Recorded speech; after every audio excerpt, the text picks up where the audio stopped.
For this particular bill, and I've now said it a couple of times, when we do silly stuff that we are creating the issues and simultaneously putting burdens on our communities because we refuse to fix the issues we've created, I'm going to start calling it out every time.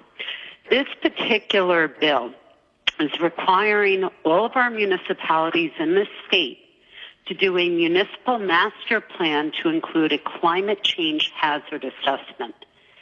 Now, we are passing this bill simultaneously while my colleagues on the other side of the aisle have refused for the past several years to allow any of my bills to move any of my legislation forward, which would have the very same municipalities be able to take into account in developing out their affordable housing plans the impact that mass overdevelopment would have from an environmental perspective. And all of our communities have had to take on significant obligations this year alone, in the midst of a pandemic, to develop out massive amounts of high-density housing in their communities caused by our inaction.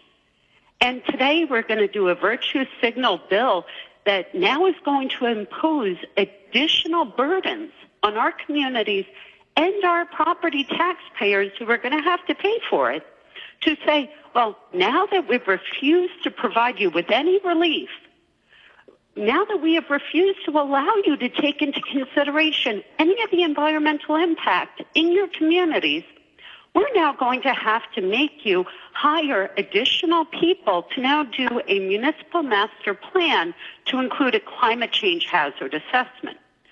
So my question to the sponsor on this is, how does this work in conjunction with the mandatory development that we are forcing our municipalities to have to do? Assemblywoman Pinckney, would you wish to respond? I'll be happy to. Well, first of all, the fiscal note reports that there is a marginal municipal expenditure for this. Already the master plans are reviewed every 10 years. This is adding this aspect to it. Perhaps it'll be a tool for you to look at in your municipalities, but when we look at the impact of, Irene or Sandy or the issues, even the last day or two, I'm sure I'm not alone in having received alerts about flooding, about power outages, about all these things. And so the purpose is to address this changing impact. We had a study that said New Jersey is number one in the increase in flooding. So this is an important issue. We had a summit at Princeton University with legislators from all up and down the East Coast, from the National Council of Environmental Legislators. All of them recommended this type of action to address climate change. The cost of climate change, the cost of flooding, the cost of these things is rising, and I hope that you will join me in supporting this legislation. Thank you. Okay, thank you for that. I just want to point out to the sponsor, I represent 23 communities, 20 in Northern Bergen, 3 in Passaic, that are prone to massive amounts of flooding.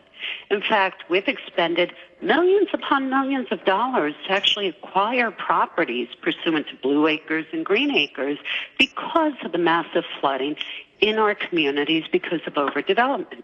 Guess what? Each and every one of those communities has been forced, as they are acquiring properties, to return them back to their natural state because of massive flooding.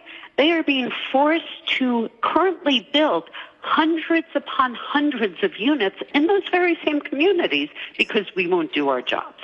So I think that, passing something like this and refusing to acknowledge that we are the cause of all of the environmental disasters taking place in our communities because of overdevelopment is a little bit nonsensical. So thank you.